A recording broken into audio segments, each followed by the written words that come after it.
Hi, it's your favourite Yorkshire demo here. This is Suzanne at hullahbaloo.com and today's project is this one. So this is a Halloween candle box and it opens just up here with a little ribbon and then a tab lift open. Inside this one I have got one of these airwick candles. So these are little glass jars with a screw lid, and inside is a scented candle. Now I like using these for Halloween inside the pumpkins. That way the flame is contained inside the glass, the tea light stays sturdy, but then also afterwards you can use them in the house. And this one is purple blackberry spice, so that inspired me for this box, which is out of Blackberry Bliss. Today's box, set this to one side, is going to be in a different colourway. So bring in my supplies. For this you will need a piece of cardstock. This one is Cajun Craze, which I haven't used in a long time. The cardstock measures 6 3/4 by 9.5 inches. You will also need a couple of little bits. You'll need a scrap of the black glimmer, and I'll show you how I make that little bat in a moment. You will need 5 pieces of DSP, so these are 2 inches by 2 inches square, and this DSP is a pattern from Magic in This Night. And they go round the box.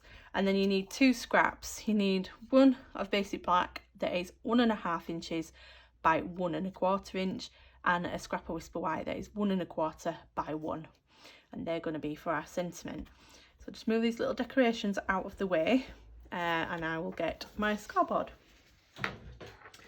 So starting on the long side, so this is the 9.5 inch side. We will score this at 2 1/4, 4 1/2, 6 3/4, sorry, and 9. And then we're going to rotate this onto the short side and score this at 2 1/4 and 4 1/2. And then bringing the 1/2 inch side to the top, we're going to make a couple of extra scores. So we are going to score this at, see if I can remember so I don't tell you this incorrectly. I've got a picture drawn somewhere. There it is. So with the tab at the top, we want to score this at 1 1/4, sorry, so 1 1/4, and you want to score it down. So you've got a 1/2 inch piece at the top, and then you've got 4 squares. Your 1 inch, 1 1/4 inch, I will get that right, 1 1/4 inch score line wants to go past the first, past the second, and to the third score line. So 1 1/4 down to that third score line. And then you want to do the same, and this will be at 5 1/2 down to that third score line. And then you want to rotate it 180 and do the same to the first score line, so that the only section that doesn't have it is this piece here. So 1 1/4 to the first score line, 5 1/2 to the first score line. And that is all the scoring we need. So just to reiterate, the scoring on the short side is 2 1/4, 4 1/2. Rotate it to the long side, and that's 2 1/4, 4 1/2, 6 3/4, and 9. Then rotate it back with the small tab at the top. Score it at 1 1/4 down to the third score line, 5 1/2 down to the third score line. Rotate it 180 and score at 1 1/4 to the first score line, and 5 1/2 to the first score line. So then you should have something that looks like this. And now we can fold and burnish this, and I will explain the reason for those extra score lines in a sec. So get all these folded and burnished. So it's going to be quite a cute little box. I did it slightly different in that I put the tabs on the lid rather than on the sides of the box. That came about by accident, but I think I actually like it. So what we're going to start with first in the cutting is we're going to start on those score lines that we made. So we haven't burnished those additional score lines because they are just going to be a guide. So what we need to do is cut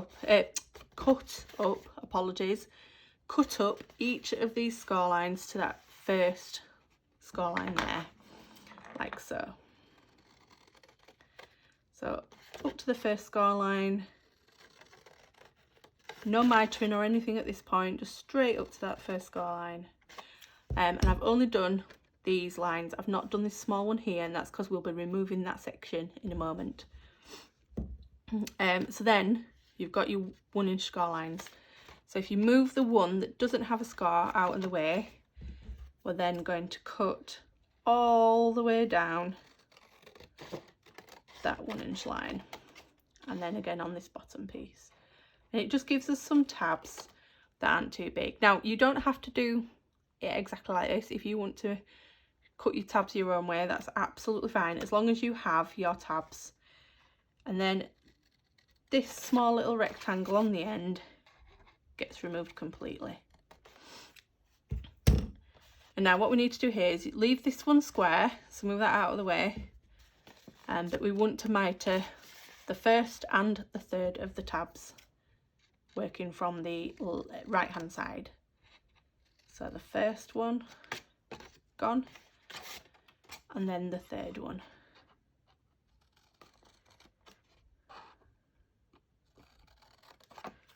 Done. So then you will have this. Lay that down. So this one's square, mitered, full square, mitered. And then we just need to repeat that on the other side. So up all these score lines first to that first one, like so. And then move that square one out of the way and cut at that score line guide we made ourselves. And then same on this, all the way up.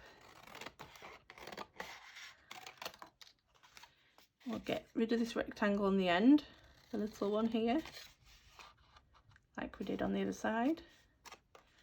That's them gone.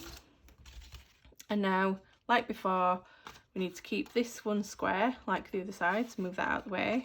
And we need to keep that one square, so move that out of the way, like so. And then we want to just mitre in this one and the one on the end.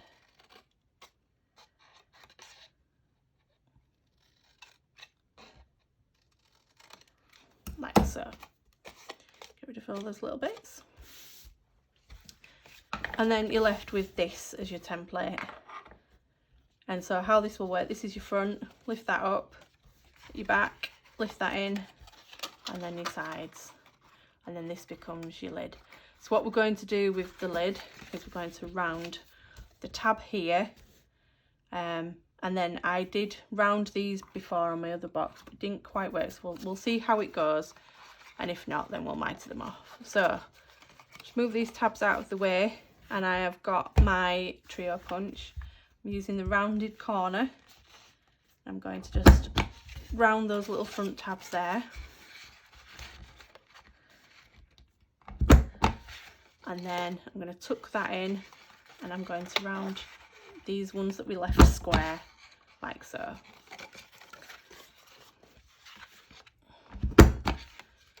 And then tuck that, push them in, fold that over, like so, and in they go again.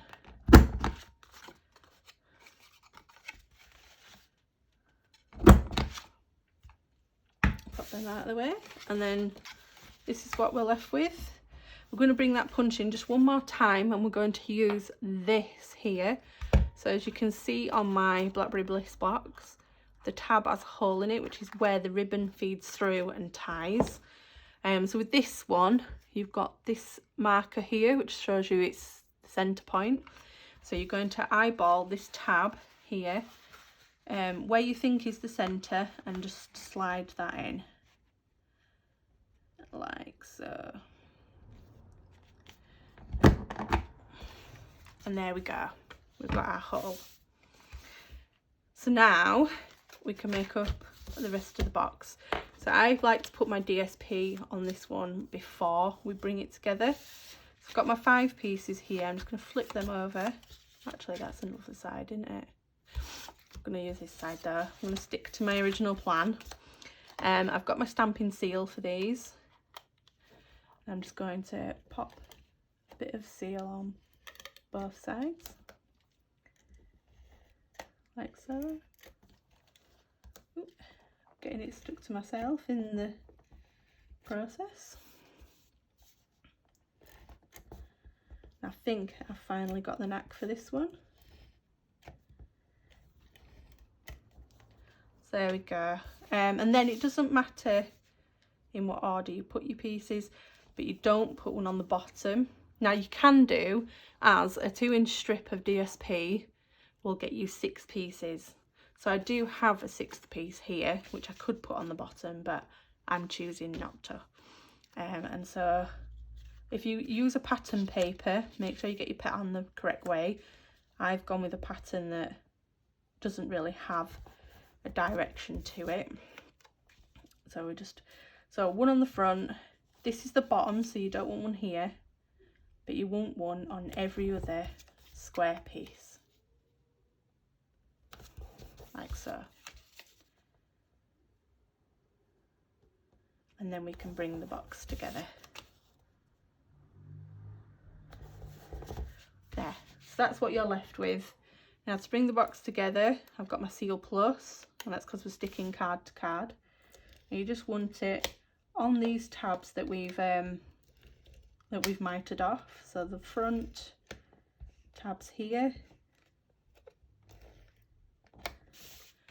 and then these ones that we've mitered off here, like so.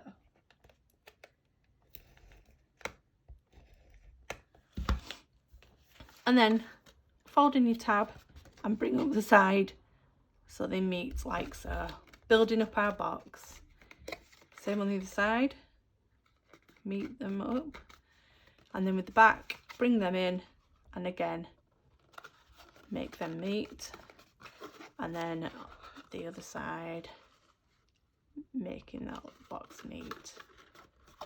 And then your tab should just nicely fold in like so, with your lid over the front. So this is where we do our ribbon, because the embellishment, as you'll see, holds that ribbon on when it's open. So I've got the glittered organdy ribbon, and this is, as it would suggest, is a black glittered ribbon. So what I'm going to do is I'm just going to cut a point to it so that we can feed it through that hole, like so, and then under the box and over the back. And then we're just going to tie it into a knot, not a bow. You don't want to make it too difficult for the recipient to get into it. And then, so I just tie this into a loose knot, like so. And then trim that off.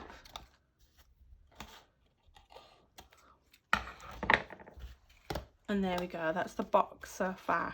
So now we can get on with our decorating. So the stamp set we are using is Hallow's Night Magic, and I'm going to use this Open If You Dare. It's just a nice little spooky sentiments go on the front, and that's this stamp here, so we're just going to take that out. And I've got a B block to mount this on. I'm just going to use my grid paper here to get it straight.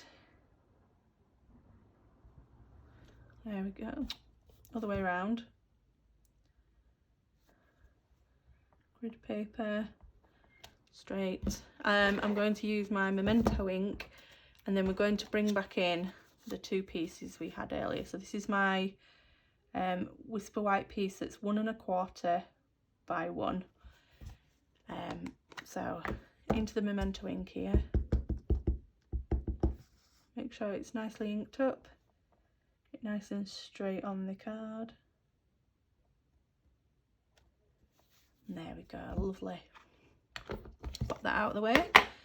So I'm just going to give that a second to dry. I'm going to show you the little bat that I made. So this is a black glimmer bat, and I've made him from the so this is the Halloween magic dies, and as you can see here there's a double die, and what I've done is I've just put the glimmer over the small bat here, and it's cut this perfect little shape out for us.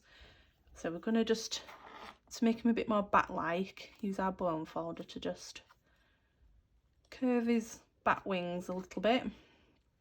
And now he's ready to go on. So now this is dried, I'm going to pop a bit of seal on the back. And then this black piece, just a reminder, was 1 1/2 by 1 1/4. I'm just going to put that in the centre there, and then this is going to be popped up on dimensionals. Now what you want to do is you want to put them as far to the side as you can, so you're leaving the gap in the middle for your ribbon to sit through there. And then bring back our box in, take these backings off, and in the centre there, I mean, I touch it down close, just an ever so slight closer to the bottom, pop that there. With a glue dot, I'm going to stick the bat on, put it behind his body there. I'm going to stick him on the corner there, and then as a final touch of decoration, I've got my iridescent pearls here. Now these are blacked until you get close to them, and then they've got like a rainbow sheen to them. So I'm going to put 2 on the actual sentiment and then 1 on the bat. So 1 in the corner there, 1 up in the corner there, and then we're going to pop 1 on the bat himself, like so.